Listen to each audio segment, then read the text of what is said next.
kita ni bersyukur. Jadi hamba Allah yang bersyukur. Bersyukur maksudnya menghargai. Macam ni nak contoh air ni tuan-tuan. Air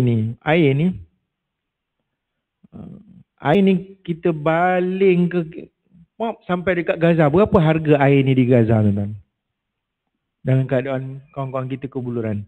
Dalam grup WhatsApp ni masuk lagi gambar-gambar Allah. Semakin Allahumma ighfir lahum warhamhum.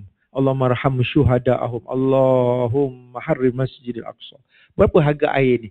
Dalam keadaan aman pun air ni kalau sampai dekat airport lain harga dia. Atas kapal terbang air ni lain harga dia. Dalam keadaan aman. Apatah lagi dalam keadaan kesusahan, kepayahan. Dan apa ramai kita hari ni buang-buang je air minum. Tidak menghargai. Dan berapa ramai di kalangan kita. Dan baru ni saya dapat still lagi berhubungan dengan kawan-kawan di Gaza. Mereka minta kita jangan up gambar-gambar sedang makan di restoran ataupun makanan-makanan dalam media sosial. Mereka juga ada internet. Sekali tertengok, pedih lah tengok gambar makan makanan-makanan sedangkan mereka tak ada makanan.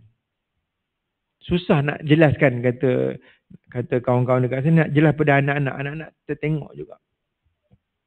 Kita yang upload gambar dengan makanan apa semua.